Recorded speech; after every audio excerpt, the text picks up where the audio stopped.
Hi guys, Angelfish Keeper here, and I'm just going to do a quick video on the planted tank that I've got on the rack because it's actually got some new fish.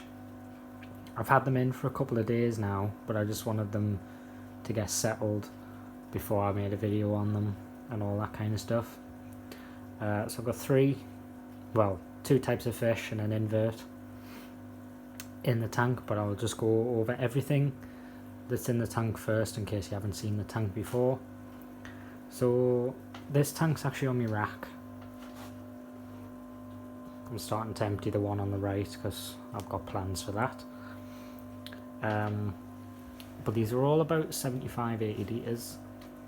This one has Tetra's active plant substrate, so it has all the nutrients in for the aquatic plants, so I don't have to put things like root tabs in. And I've also got the Easy Life Profito and Easy Carbo, which is the liquid CO2, the Profito is the liquid fertilizer. And I dose the fertilizer weekly, the CO2 daily. So the tank's got cryptochlorine, Wentii, green, even though some of it does start to get brown leaves, but it is the green type, and it's also a smaller type of crypt. And I mean, because of the light I've got on here, it's staying low and compact anyway. It's not really growing towards the surface, which is really good. That's kind of what I wanted it for. I've got the Amazon swords, which are reaching the top of this tank, so I really like them for that. I've got quite a few. I'm probably going to have to thin these out and put them into different tanks, but for now it's looking really nice. And then I've got this one. It's a type of Hygrophila, but I'm not too sure exactly on the specific species. I just know it's a Hygrophila and it's starting to get like red tips to the leaves, but you can't really tell on the camera. And then I've got Dragonstone in there because I think it really matches the gravel or the plant substrate.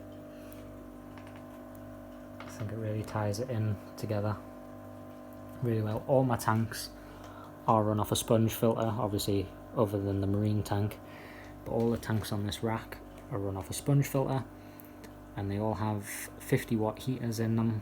And then obviously the tanks are run by the Serra 4-way air pump. I'm finally getting some lids for the tanks as well because I was sick of the condensate air, the evaporation. So the fish that I went for, obviously you've been able to see them so far. I got a pair of keyhole cichlids because I think they're very underrated. I wouldn't quite class them as a dwarf cichlid, but they are a very small cichlid, only getting to around 4 inches. Whereas I would only class the dwarfs as like the rams and the epistogrammas, because obviously they only get like 2 to 3 inches. You know, I wouldn't quite class these as a dwarf as they get a little bit bigger. But I got a pair. That's the male, and you can tell by his dorsal fin. If you look at the end of his dorsal fin, how it's really long and pointed, and it's actually going past his tail. It's that long. And this little one is the female, and you can tell by her dorsal fin as it's nowhere near as long, and it's not as pointed. It almost ends in a curve, which is how you normally tell with your cichlids on the males and females, because obviously the coloration's nigh on the same, but you can really tell in that dorsal fin with his trailers coming off there. I've also added, I think, around 15 to 20 of these Rosy Tetras, which are the Rosy Tetras, and the females are these ones here with the white tips to the fins, and the males, if I can point one out, him at the back there, they have the longer dorsal fin and it doesn't have the white tip, so they've been scrapping for the females. And if I can find him, just there poking his head out, got 3 bamboo shrimp.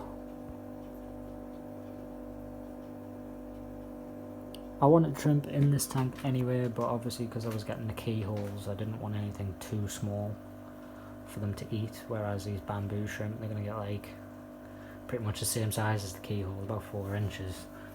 You know, they're quite a big shrimp, so they're not going to end up eating them, which is great. That's what I want.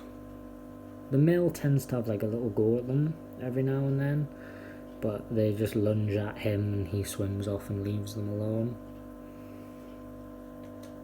But yes, I really do like these keyhole cichlids. They're a very underappreciated cichlid in the hobby, in my opinion. And I just had to get these bent Rosy Tetras. I've been humming and hawing.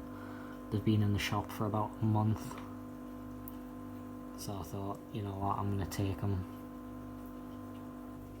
And I'm really glad I did, because they're stunning.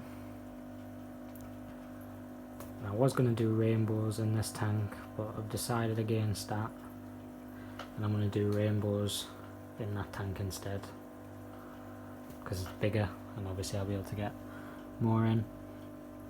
But yeah, that's just a quick update showing you the new fish. There's 3 bamboo shrimp. That's the only one I can really see. I've got the 15 to 20 bent Rosy Tetras and a pair of keyholes. And that's going to be it for this tank. I'm not going to add anything else.